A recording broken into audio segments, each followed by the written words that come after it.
नमस्कार, मैं हूं प्रवीण तोमर। आप देख रहे हैं नेशन बुलेटिन। धार में मेडिकल कॉलेज की मांग बरसों से चली आ रही थी, परंतु तत्कालीन मुख्यमंत्री शिवराज सिंह चौहान ने 2023 में धार में मेडिकल कॉलेज को मंजूरी दी। मंजूरी देने के बाद जिला प्रशासन ने 19 हेक्टेयर जमीन ग्रीन बेल्ट की जमीन दे दी। अब ग्रीन बेल्ट की जमीन में बनाने की परमिशन नहीं है।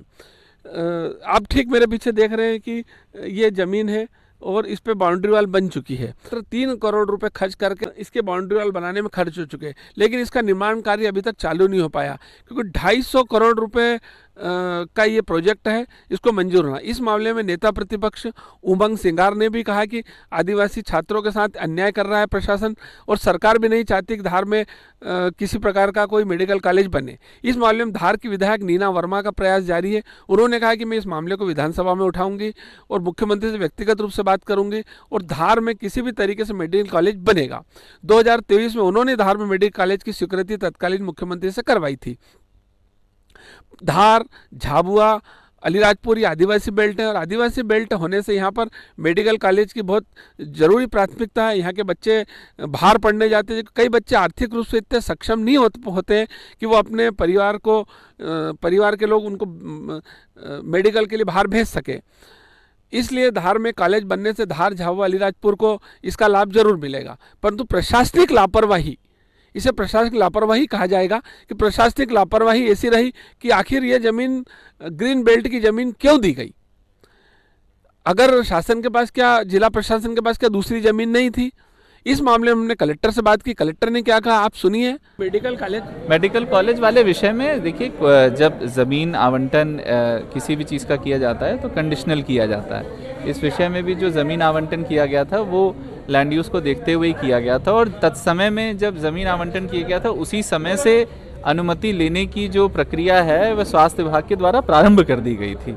ये विषय पिछले वर्ष ही प्रारंभ हो गया था, और जो भी टाउन एंड कंट्री प्लानिंग और जो भी विभाग के अपने नियम निर्देश होते हैं उसी के तहत इसकी पूरी प्रक्रिया चल रही है। और इसीलिए ये प्रकरण जो है अभी वो जो शासन स्तर है वहाँ तक ये पहुँच गया है। तो जो भी शासन स्तर से जो निर्णय आएगा उसके बारे में तो मैं इसलिए नहीं कह सकता क्योंकि शासन स्तर से संबंधित है, लेकिन मैं इतना ज़रूर कहना चाहूँगा कि पूरा विषय नियमानुसार ही, जो प्रक्रिया को जो फॉलो करते हुए, जो शासन के द्वारा प्रक्रिया फॉलो करते हुए उसका पालन किया जा रहा है, और पहले से किया जा रहा है। ये कोई ऐसा नहीं है कि अभी 10 दिन में कोई प्रक्रिया प्रारंभ की गई है, कि ये कोई 1 साल से मतलब इसमें जो है प्रक्रिया का पालन किया जा रहा है। इसमें जो भी समय है वो नियमानुसार जो लगता है, बीच में जो हम जानकारी भी मांगी गई थी वो भी यहाँ से भेजी गई। सर, अगर लैंड यूज चेंज नहीं होता तो उस परिस्थिति में क्या होगा? नहीं, तो जो भी प्रक्रिया है, प्रक्रिया के अनुसार उसमें आगे बढ़ रहे हैं। आगे का उसमें कोई भविष्यात्मक मेरे द्वारा कुछ कहना उचित नहीं होगा। हम लोग तो जो प्रक्रिया के अनुसार जो है उसको जो फॉलोअप कर रहे हैं उसी के तहत कार्रवाई करना है। इस मामले में नेता प्रतिपक्ष प्रतिनिधि अजय सिंह ठाकुर ने क्या कहा, हम आपको बताते हैं। हमारे जिले में बड़ी खुशी की बात थी कि मेडिकल कॉलेज आ रहा है। इससे धार सहित आसपास के 4-5 जिलों में खुशी की लहर दौड़ पड़ी थी कि हमारे जिले में भी विकास की बात हो रही है, मेडिकल कॉलेज आ रहा है। हमारे बच्चे जो नीट एग्जाम देके क्लियर करके इधर उधर जा रहे हैं, उन्हें हो सकता है कि यहाँ पर कॉलेज मिल जाए। ये भी एक बड़ी खुशी की बात थी, जिसके लिए पूर्व मुख्यमंत्री ने चुनाव के पहले ताबड़तोड़ में वोटों का फायदा उठाने के लिए उसका भूमि पूजन किया गया। उसको ये भी नहीं देखा गया कि भूमि किस उपयोग की है। धार पूरे जिले में, धार नगर में ही सबसे ज्यादा कंजर्वेशन में भूमि ले रखी। उनको ये पता नहीं था, क्या जिलाधीश को ये नहीं मालूम था, कि राजस्व वालों को ये नहीं मालूम था कि ये भूमि किस उपयोग के लिए है? क्या इन्होंने मुख्यमंत्री को अवगत नहीं कराया था कि ये भूमि किस उपयोग के लिए है? हमारी विधायक महोदय को ये उपयोग नहीं बताया नहीं गया था कि ये किस उपयोग के लिए जमीन। आज इनकी इसी लापरवाही के कारण हमारा मेडिकल कॉलेज का जो विकास होना चाहिए वो रुक चुका है।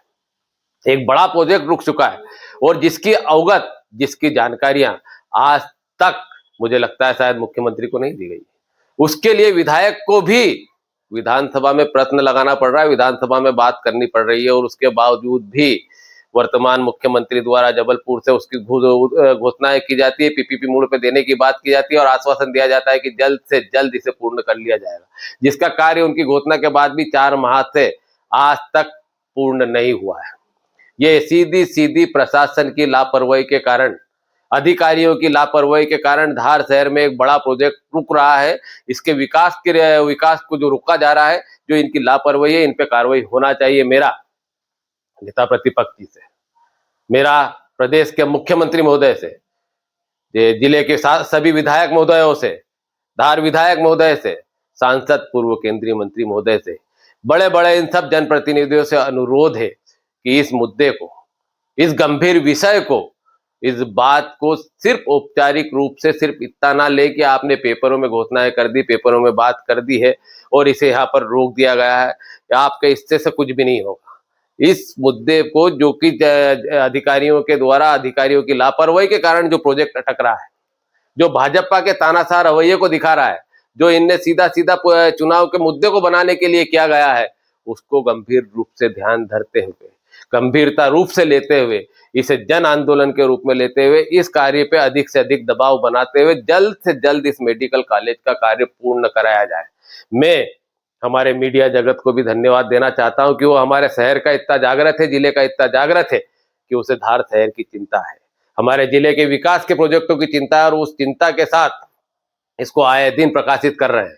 आए दिन हमारे जनप्रतिनिधियों को बताने की बात हुई है, ये घटना घटी है।